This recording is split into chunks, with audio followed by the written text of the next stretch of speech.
to Revenue Rockstars, hosted by SharpSpring. My name is Greg Bond. I'm the head of revenue here at SharpSpring, and I am so happy today to have Seth Godin here, best-selling author, speaker, entrepreneur, joining me today on this webinar. Seth, thank you so much for joining me. I really appreciate it. Oh, thanks for having me. This is my favorite conversation. Really looking forward to it. Awesome. Well, Seth,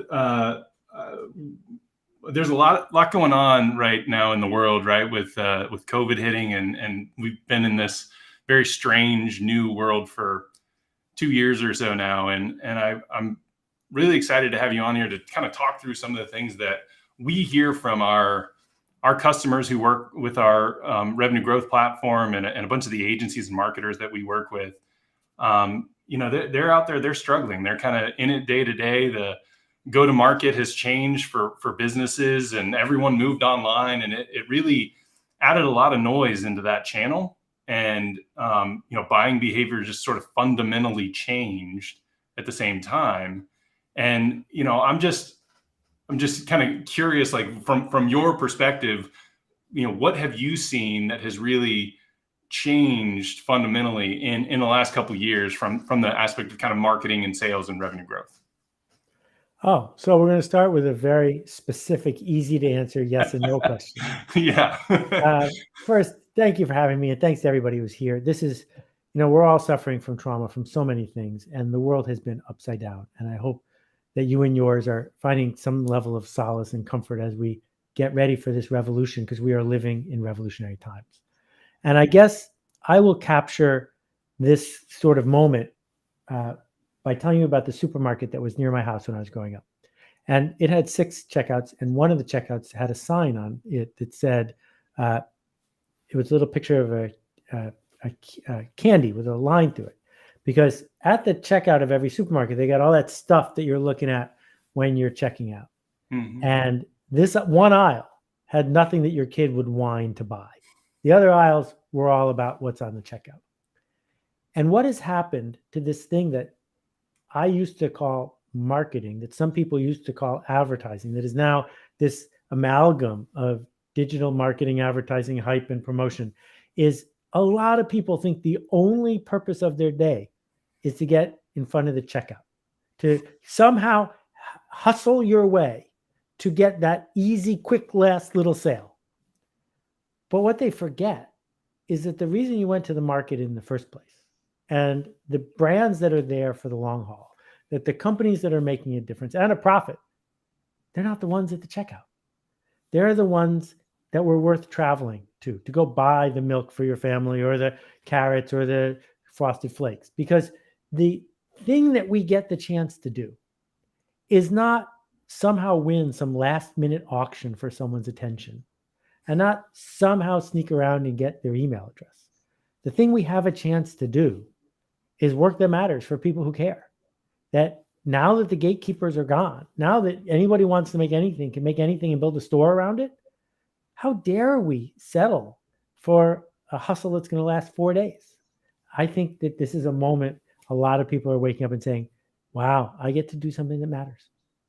Yeah, and I think it's interesting because people are sort of voting with their in frustration, right? The GDPR, the entering fake email addresses in their into different form fills. Like, they've kind of become wise to the fact that marketers are out there looking for that quick checkout, that quick return on, hey, you gave me your email address and I'm gonna go sell you something, right?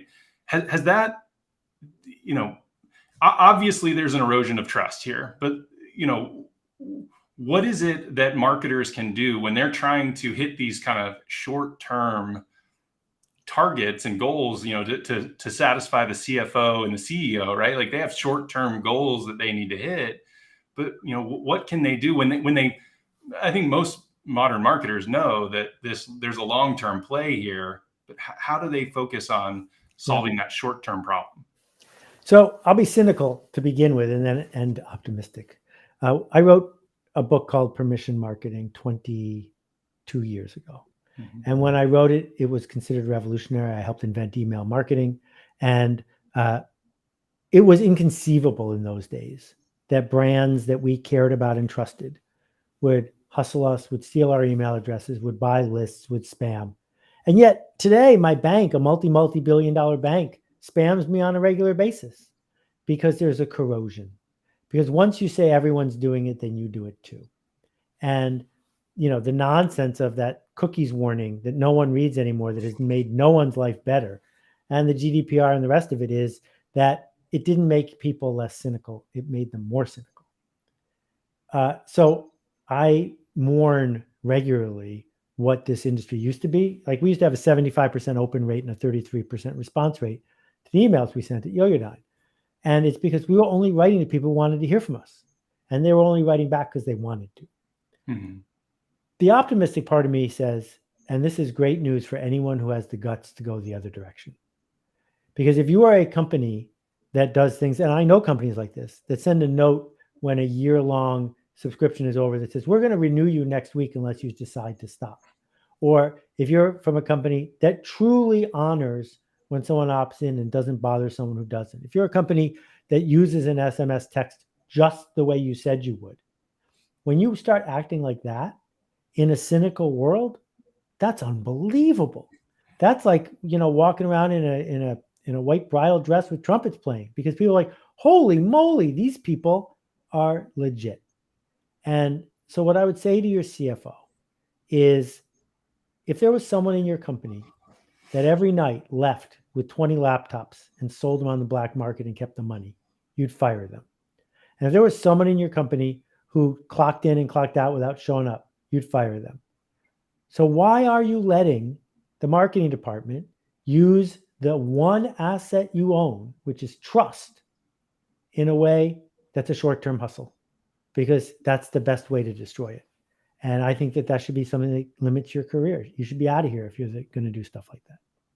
Yeah. So, I've talked to a bunch of CMOs recently and a bunch of marketers recently who kind of talk about that dynamic between the CFO, the CEO, and the CMO, and how, hey, we're giving you a bunch of money, go drive revenue, right? Well, the thing that's easy for them is attribution, right? I can get these form fill click-throughs. I can attribute where these people are coming from. The thing that's hard, and I know you talk about this a lot, is the brand marketing, the higher level, the top of the funnel, raising awareness, educating the market, and it's kind of like a deposit that you're making, or an investment that you're making into the overall size of the pond you get to fish in later. And if you gate it or limit it, right, you're shrinking that size right of the pond, and that's fewer deals you get down the road. But the hard part, I think, for CMOs, and this is what I'd love you to speak towards, is, how do I justify my job? How do I justify my position and all the money that I'm spending when I'm spending it at the top to grow right that pond?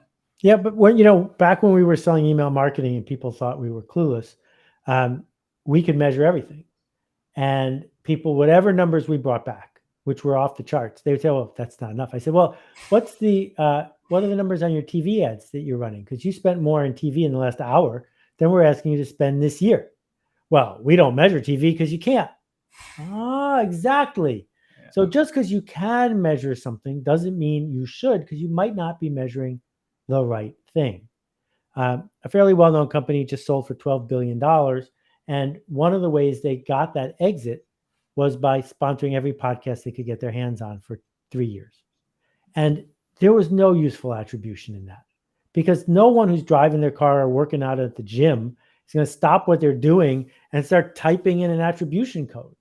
That what was actually happening wasn't direct marketing, which is measured and you can look at your attributions. It was brand marketing.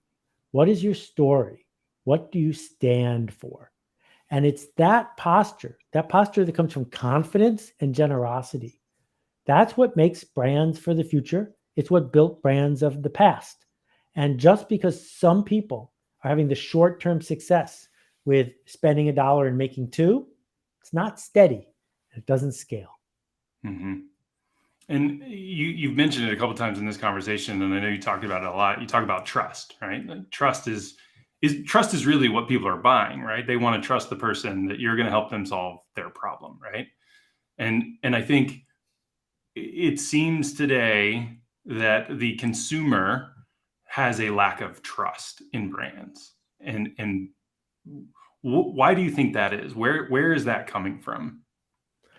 So first, before I forget, if people have questions, tell them what to do, because by the time we need questions, we're hoping they'll be here. So let's make sure we put that in the queue. Yeah, go ahead and ask your questions, put them in the queue, and we'll get to those here at the end of this. So yeah, go ahead and drop those in. So that gets to the heart of what I'm getting at, which is the benefit of the doubt. Trust is a good shortcut for benefit of the doubt, but that's really what I'm talking about. Mm-hmm. So we are saying to the audience, we presume that you're going to ask useful questions, and we're going to allocate time for that. You like that because it shows that we are treating you with dignity, that we are seeing you as peers. That's what everybody wants, is to be trusted, to be given the benefit of the doubt. And a lot of what's been going on recently with the long, long overdue focus on racial injustice in this country is about the benefit of the doubt. Who do we presume is going to do the thing that we need done? And if you're building a brand, what it means is you are selling to someone who hasn't bought from you before. You are telling them a story about how their life will get better if they do business with you. And if they don't trust you, if they don't give you the benefit of the doubt, they're not going to click on it.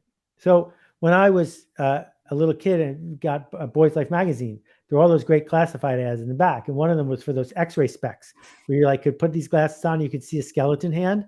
And then in the ad, they showed the girl next door and presumed that, you would put these on and you have all sorts of 12-year-old fantasies come true. And, I'm going to spoil this here for you if you've been thinking about buying x-ray specs, but the way x-ray specs work is built into the little foil there is a picture of a skeleton. So no matter who you look at your dog, it doesn't matter, you still see a skeleton hand. The point of that gimmick is the buyer was sort of in on it, that even at 12, you knew that there's no way there was such a thing as real x-ray specs. And it was fun to imagine. So that was a time a long time ago, a time built around easily giving out the benefit of the doubt because you were doing business with someone who had a store or had a building. But now, no one on the internet knows your dog. Everyone could, you build a store online for $1, that you can pretend anything, that you buy things even from famous online retailers, you have no idea where they came from. So everyone's on high alert. And then on top of that, marketers have lost the benefit of the doubt by spamming us and scamming us and hustling us. And so the question is, can you claim the high ground? Can you carefully state things that are actually true? Can you learn to see people? In the short run, you will not get as many sales as the person who's running around picking pockets. But in the long run, they'll be gone and you'll still be here. No. And I imagine that brands who want to convey I'm trustworthy, right? You have to be empathetic, right? You have to demonstrate that you know your customer, right? And you talk about it a lot in your books. Who's it for, right? Who's it for? Really, really, truly knowing who's it for.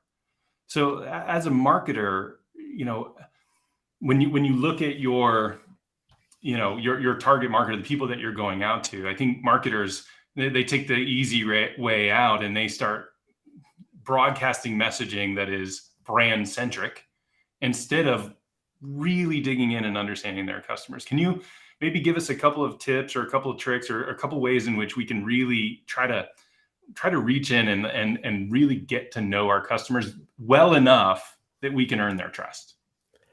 Well, first we'll start with a big brand and then I'll get much more specific.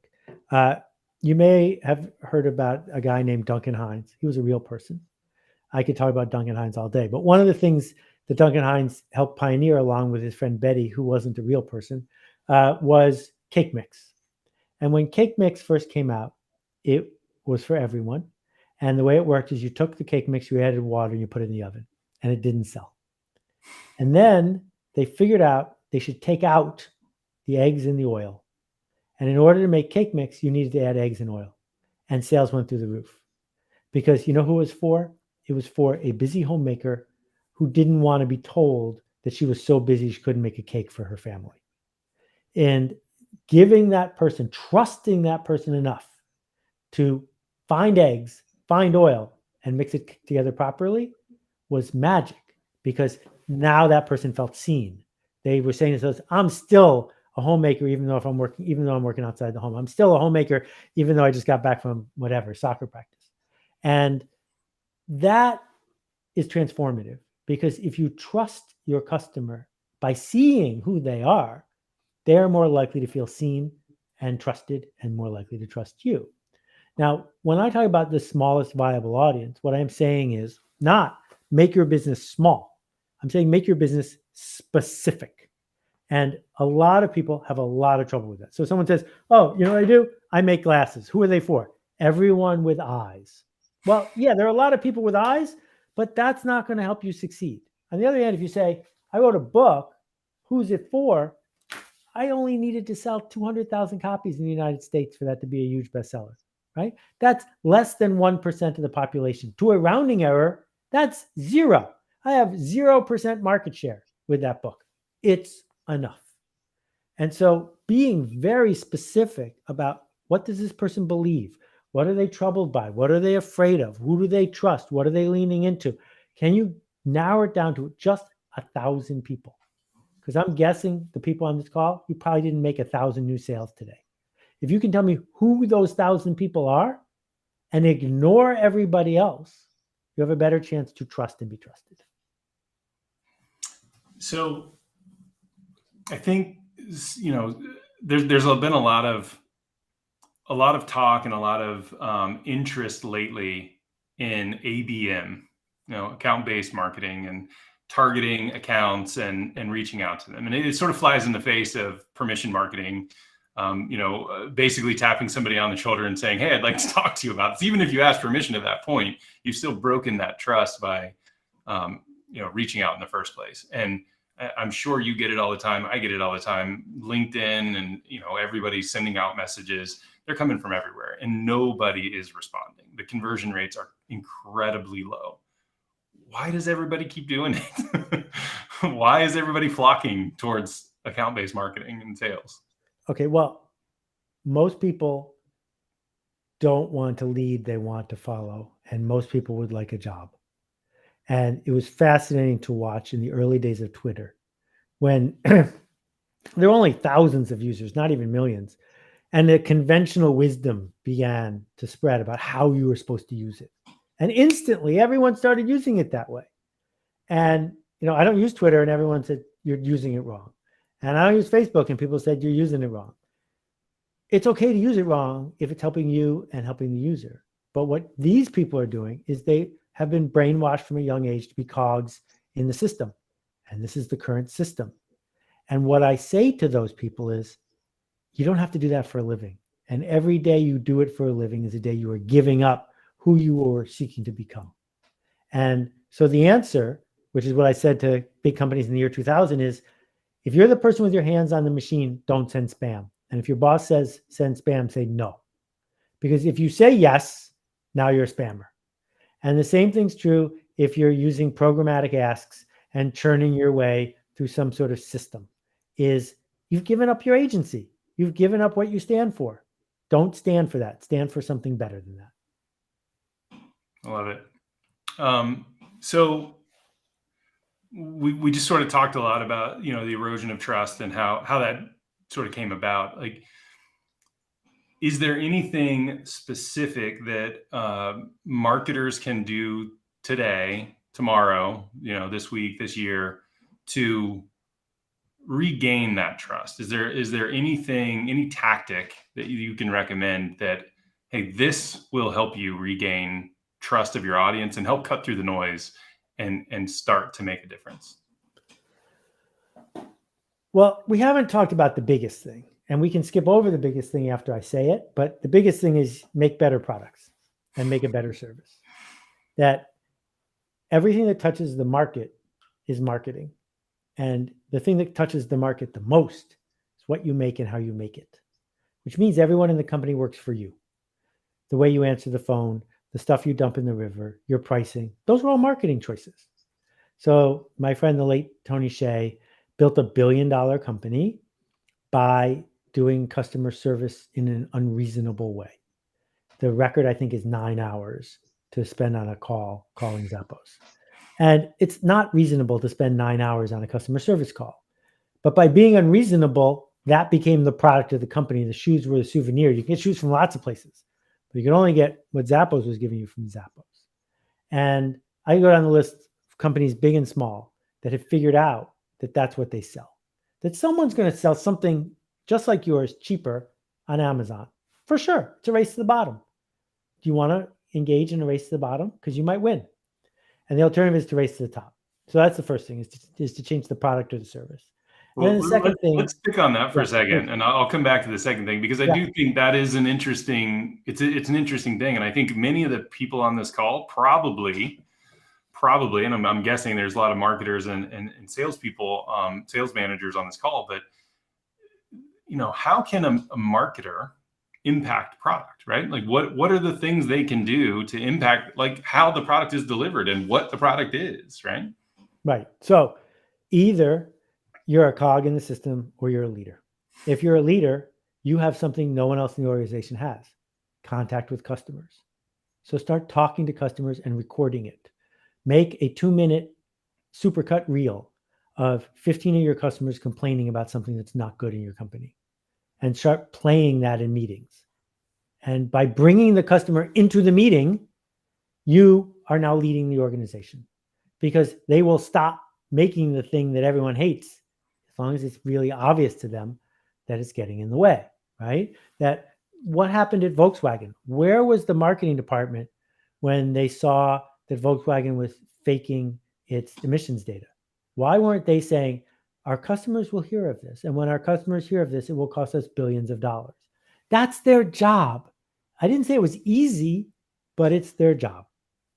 And so the kind of work I'm describing, I sort of lucked into it because I was the brand manager, which meant I ran product and marketing for a company when I was 24. But a friend of mine was the chief marketing officer for JetBlue. Well, what JetBlue does for a living is what American and Delta do for a living. However, she persuaded David, her boss, to also make her the head of human resources, because she said marketing and people in the airline business are the same thing, because all the planes are the same. So if all the people are hired and trained by the person who also does the storytelling and the promise making, now you've got something that's coherent and consistent. Yeah. All right. So great. Product, make better products. That's tactic number one.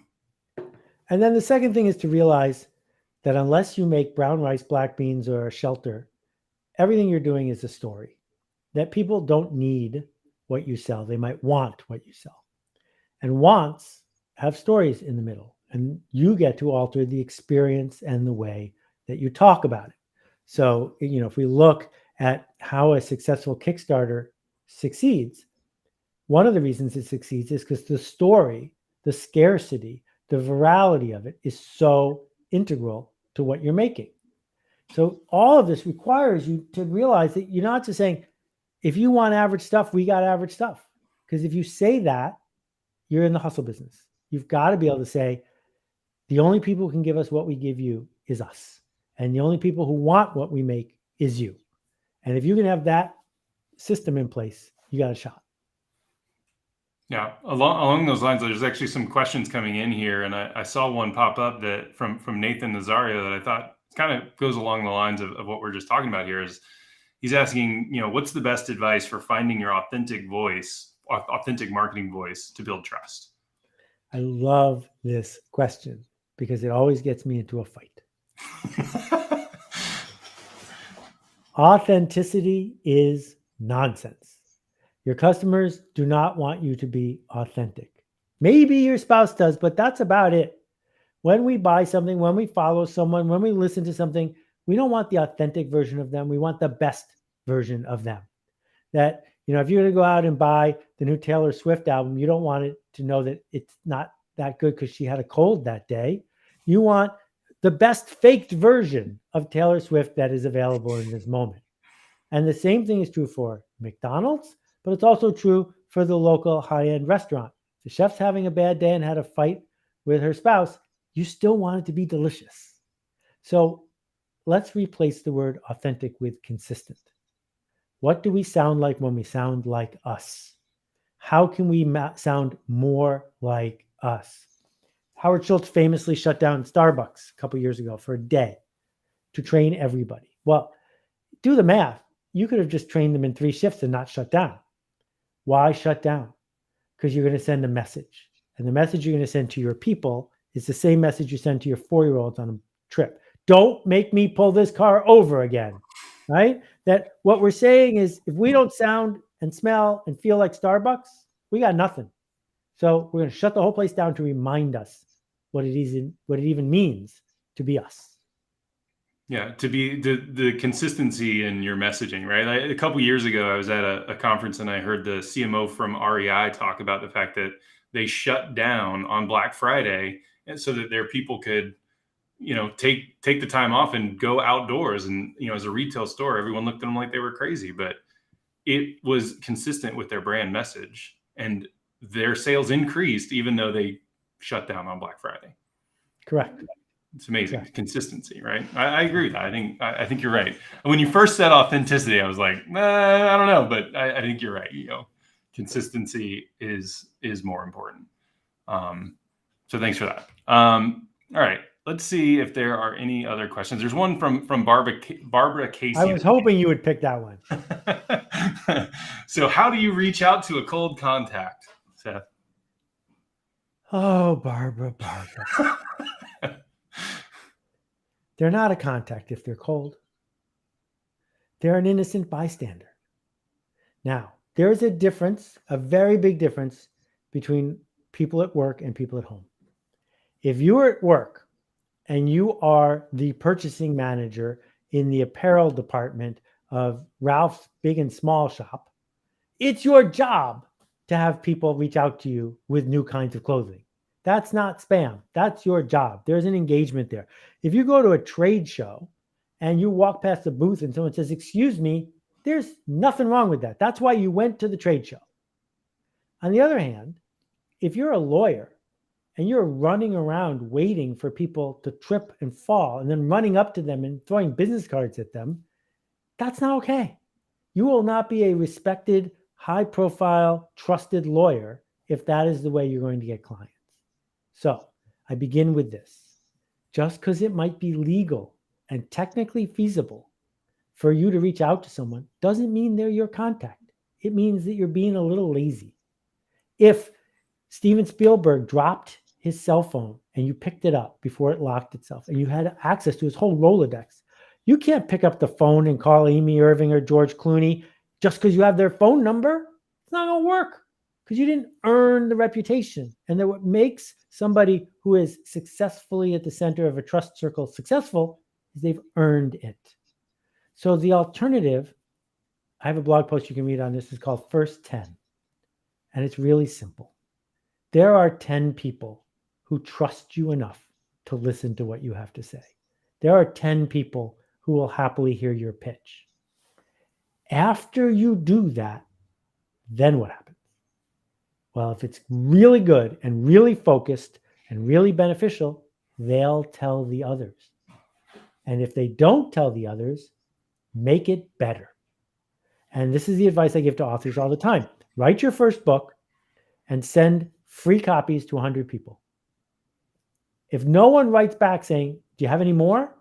then you're not a good enough writer yet. Write some more. But if people start writing back saying you got more, you're on your way to having a career because you're doing something that people want. And I think stamps were magical. Stamps were the friction that direct marketers needed in 1980. Because if you could pay for a stamp, it came with the privilege of putting that letter in my mailbox.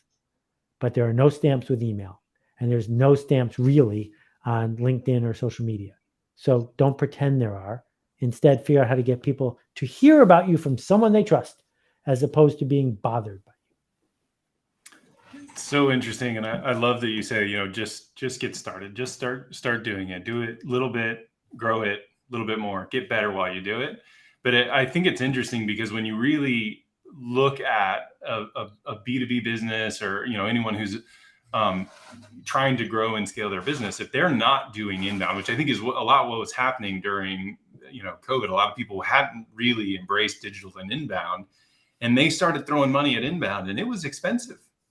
It cost them a lot of money, but they either got good at it, and now they're spending very little on something that's producing dividends, or they gave up on it and decided to go the spam route or the ABM route. Is that kind of how you read it? Yeah. And the thing is, in 25 years of doing this, I keep bumping into people who succeed for a little while with that, or people who somehow hack SEO and succeed for a little while at that. They're not here anymore. I'm looking around. I'm not hearing from them. That it is a short run hustle, and then you got to go do something else. I think it's better if you're prepared to commit to this thing, to commit to it and to put your name on it and to own it. Well, I'm going to grab another question here from Sandy. In organizing marketing for growth, what do you see as the biggest change in how marketing orgs are built, including multiple generations working together, especially during these revolutionary times you mentioned? Right. So my professor in 1983, George Mayfarth, corrected me after I'd left college. I said I had gotten a job at this company. I was really pleased because it was a marketing-driven company. And he said, I don't think it is. I think it's a market-driven company. And there's a huge difference. To be marketing-driven means you go to a lot of meetings. It means you have an agency. It means you're discussing things like gross rating points and logos. To be market-driven means that you talk about your customers all the time. And in a multi-generational marketing organization in particular, tactics aren't like, I don't care if you're a TikTok expert. Being a TikTok expert is good on Tuesday, and then on Wednesday, you got to start over. So what we need instead is for you to talk to me about your customers. Are you getting traction with your customers? Are your customers talking about you? When your customers talk about you, what do they say? And I saw we had a question earlier about online content. I mentioned earlier, I don't use Twitter or Facebook, but people talk about me on Twitter and Facebook all the time because I give them something to talk about. They don't talk about what I had for breakfast. They talk about what I wrote this morning. That's why I write it, because they want something to talk about. And I'm giving it to them, not because they're trying to help me, but because talking about it helps them gain status and affiliation in an area they're interested in. That doesn't just work for bloggers. That works for REI. That works for Patagonia. That works for people who do, wastewater treatment plants. That's what we get to do. We build a story that people want to talk about. Love it. So Linda wrote in and said, your comment about racing to the bottom by making your product cheaper is gold. Thank you for that. Should you only brand yourself as quality and or unique? What else should be in the mix? Okay, let's talk about what those two words mean, because it's super important. Quality does not mean luxury. Luxury is a useful thing. There are a lot of luxury brands that do great. Luxury means this costs a lot and you paid extra happily. Quality means this meets spec. So if I look at a Rolls-Royce and a Toyota Prius, a Rolls-Royce is a luxury car, but it is a better quality car to buy a Prius because it meets spec. It does what it says it does every single time. So making something of quality simply means, did you define the spec accurately? And I think we can agree that that's a requirement. Uniqueness means you don't have any competition. And that's very unlikely. Unless you have a prescription, a patent on a prescription medicine that cannot be replicated, someone can figure out a way to replicate the molecules of what you make. What I think we mean by uniqueness is this. Does telling myself and the people around me which brand I bought make the thing I bought feel better to me? And if the answer is yes, then it's worth it. So if you buy brand name ibuprofen, Motrin, or whatever it's called, instead of the generic one, you're doing it not because you're stupid, but because that story is worth it to you. And one way that I like to think about this, to put it in the most black and white sense, is this. If you have ever given money to charity, the only reason you've ever done it is because the story of the donation was worth more than the amount you donated. In fact, giving to charity is a bargain. We only do it when it's on sale, because if the person who puts in a $3 million to build a building and name it after their kids thinks that's worth $4 million. And so we don't have to be shy about asking for the money, because we're actually giving them value. And the same thing's true with everything that we sell and engage with in the marketplace. Is it worth more because it has my name on it? If it doesn't, then what exactly are you doing all day? Awesome. So there's a couple people that have been asking for us to go back to one of these earlier questions that I sort of skipped over. I'm going to head back to that one now. But how do you think about thought leadership in the B2B marketing mix? Okay, so thought leadership. Thought leadership is not the same as content marketing with a capital C and a capital M, which got corrupted into here's a way to hustle search engines. Actual thought leadership means I can imagine being in your shoes. I can imagine the industry that you work in. And I would like to speak up, saying some things that other people will disagree with about how we can make things better for us. And I will do that in the hope that you will echo what I said. And you will echo what I said because it will make your life better. And if those things start to happen, I will be seen as a thought leader because I just made it safe for you to speak up. And everyone on this call is smart enough to do that. And most of us have been brainwashed to not do that, because to do it means you have to say something that people will disagree with. And I'm very lucky that Barbara's a good sport, because I disagreed with Barbara, but she doesn't hate me. But that's the point. Thought leadership is, I have a point of view, and it might not agree with what you think you want, but if you think about it, you might come around to believe that it's in your interest.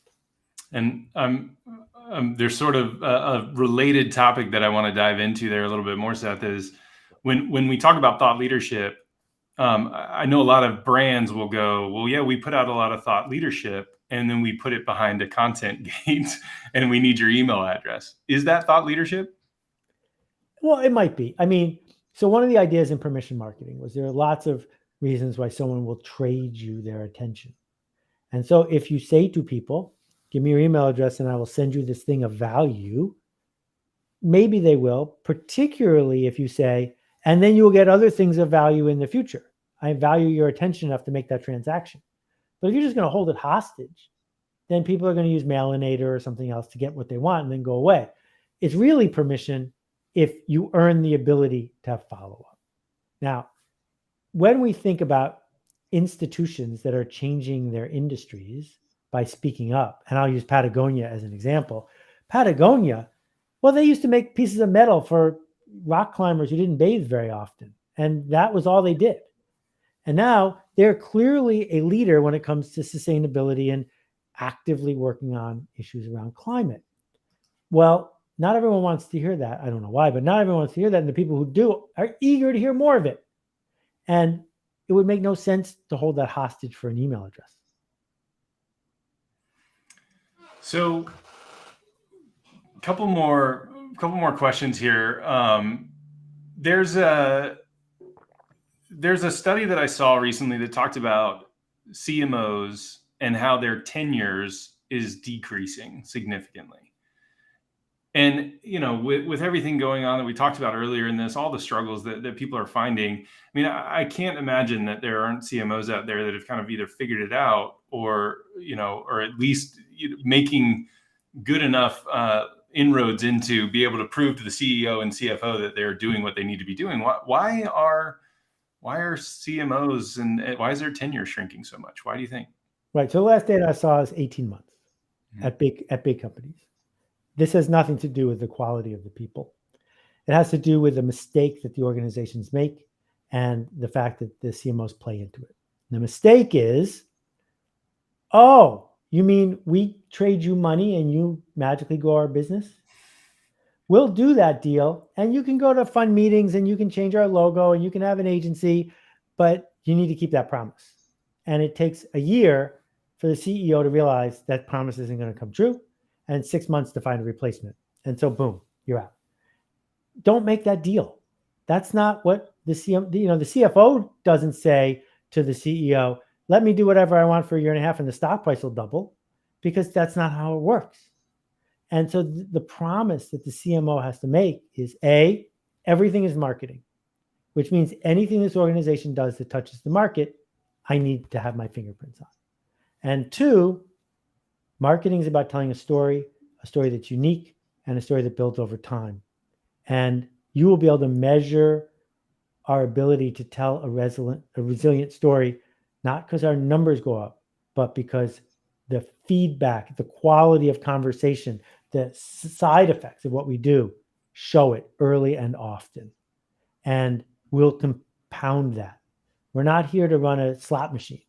We're here to change the culture. Yeah. And I think, even in our business, and I'm going to get a little more personal here with the marketing automation platform, I think marketers come into our marketing automation platform and they think it's a slot machine. Like you just said, you put in a quarter, you get out $1. You set up some templates and landing pages and hey, turn it on and money comes rolling in. And it's just not how it works. Right.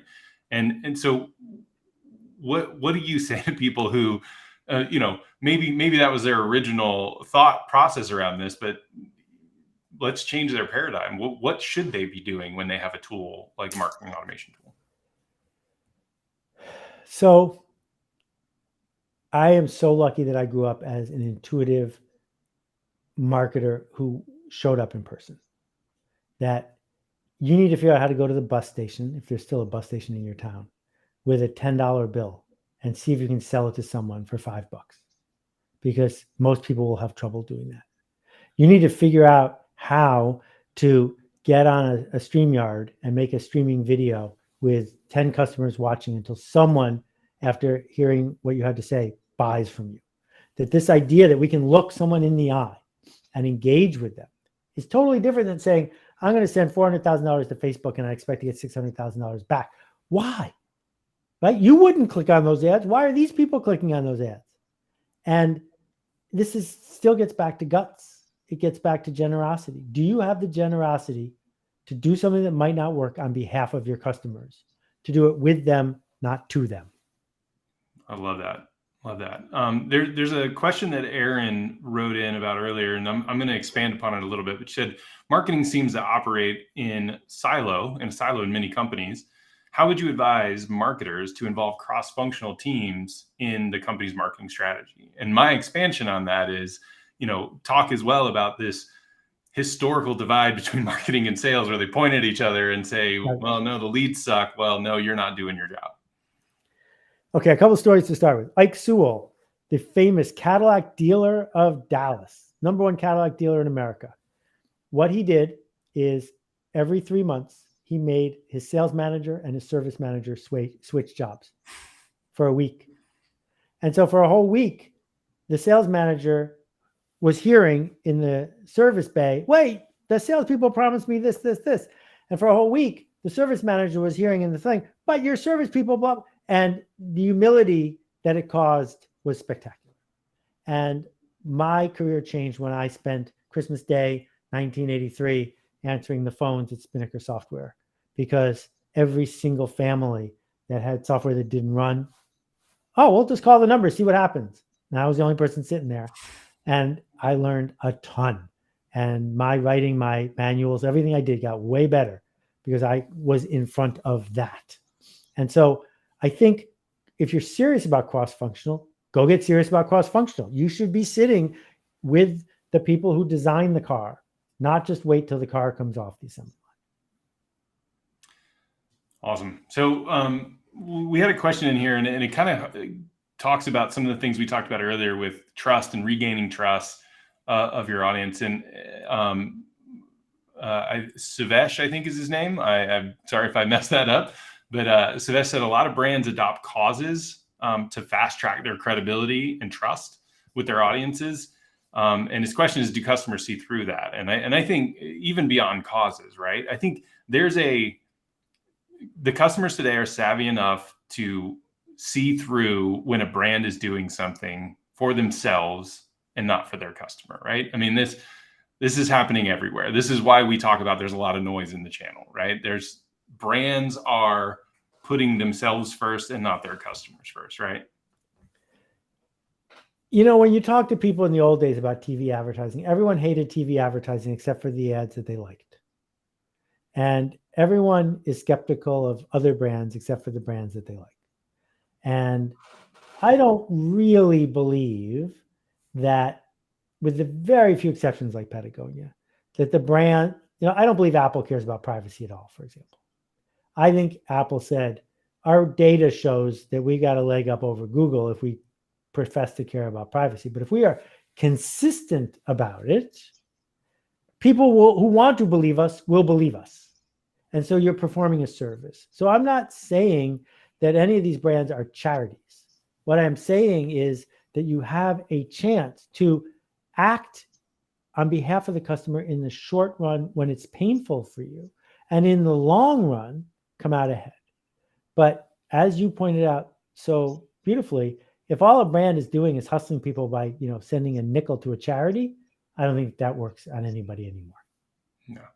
The customers and the consumers have gotten too wise to that, and they can see right through it. So I was talking earlier with some marketing professionals, and one of the things that we were talking about was just that, there are a lot of brands out there who are working really hard to drive as much traffic into their websites, paid ads, all this traffic into their websites, and going through the hand raise, I want a demo, right? Like B2B marketing, I want a demo, is by far the best way for us to convert those customers into sales and into revenue, right? People who are saying, yes, I want it. But then there's all these other tactics that are being used through SEO to drive downloads and people connecting.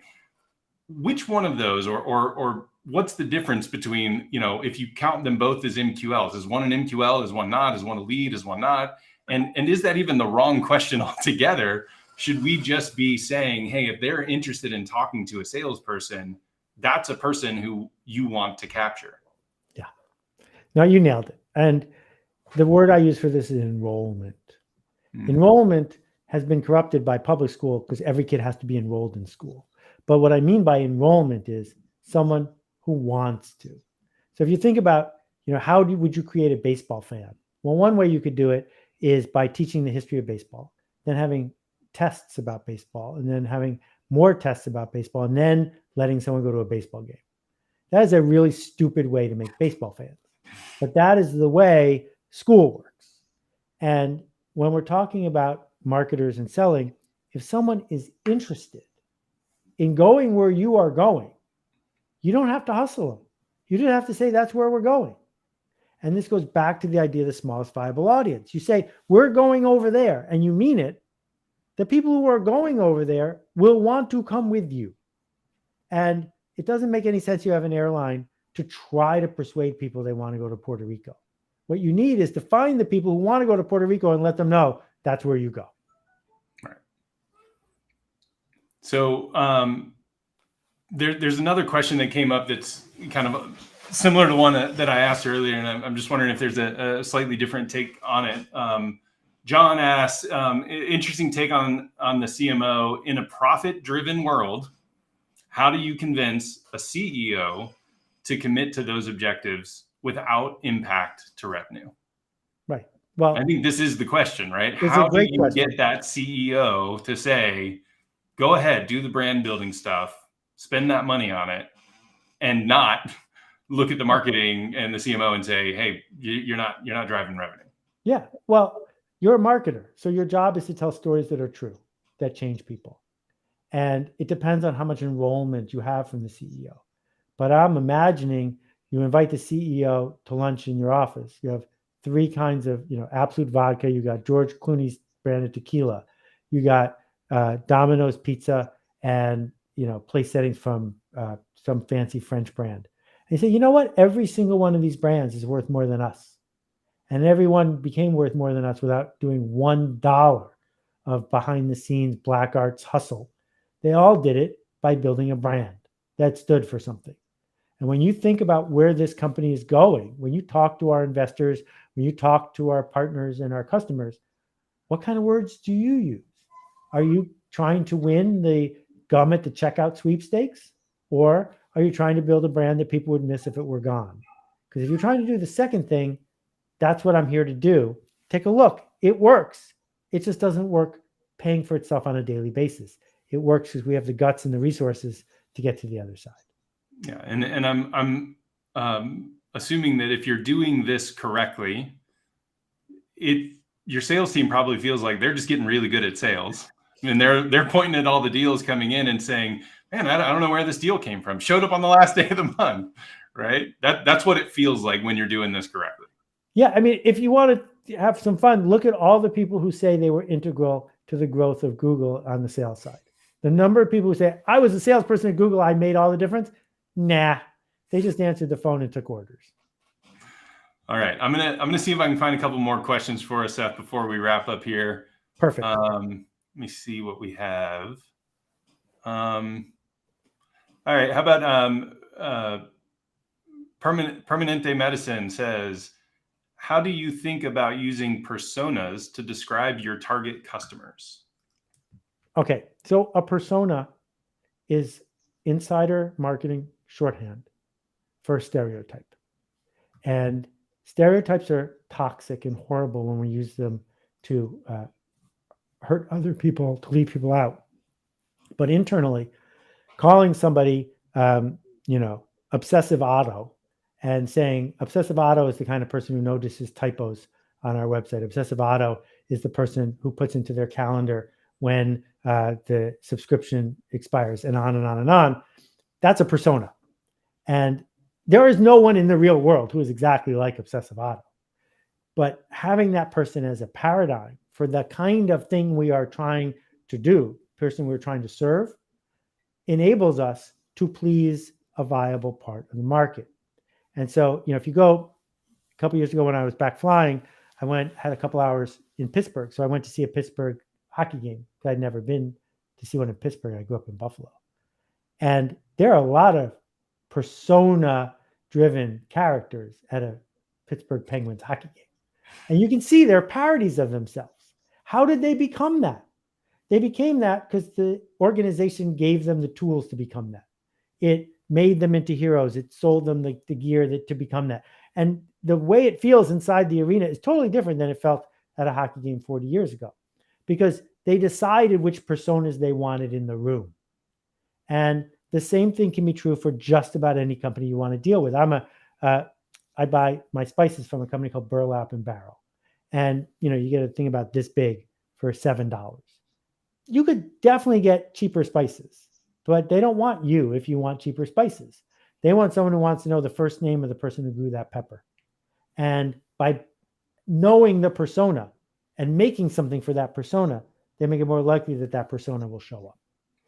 It's going back to the being specific about product and everything that touches the market. So one last question here from Suvesh. How important is it for brands to have a customer experience officer? If you don't have an experience, you don't really have a customer. Does your organization need one human being whose job it is to do that? I hope not. Maybe you do. But what I would really love it is if the marketing ethos was so deeply understood that even the bureaucrats on the 5th floor look at the form that you're making people fill out to become a vendor and say, this experience is terrible. I'm not shipping it. And, I know, having dealt with banks for, most of my adult life, banks need a chief experience officer on every floor and in every interaction. And they don't have any because they decided it was a department as opposed to a mindset. Yep. Well, I'm going to come back to you at the very end, Seth. I want to make sure I give you the last word here. So think about what that's going to be. But in the meantime, I just wanted to thank everybody for joining us here today. We are going to be offering, for those of you who are watching this, we have a special offer for 50% off onboarding of SharpSpring. and your first month free. It's only for those people listening live. We're going to cut this out of the recording, so it's only for you guys, special for those people who showed up live here to watch this webinar. We appreciate you guys doing that. You can go to sharpspring.com/revenue rockstars. You can sign up for a demo right there on the page. You can also sign up for Revenue Rockstars the rest of the series, and make sure you mention when we set up your demo that you came through the Revenue Rockstars series. Make sure you mention that. We'll make sure we get you the offer as well as a Revenue Rockstars t-shirt. And the next Revenue Rockstars session is going to be November 17th, 2 p.m., where we'll be doing an agency partner panel. With that, Seth, love for you to have the last word here. And I imagine there's a lot of revenue-focused marketers out there watching this webinar who could probably use a little bit of encouragement from the godfather of modern marketing at the moment. What do you have to say? Marketers always want to have the last word, and we never do. The customer always has the last word. What I will tell you is a quote from my friend Shalene, which is, there's no doubt you're going to succeed. You already have. The question is, will you choose to matter? Because that is the path you really signed up for. And if we do that work, everything else takes care of itself. Awesome. Thanks, Seth. Appreciate it. Thank you Thanks, for having everybody. me. Go make a ruckus, everybody.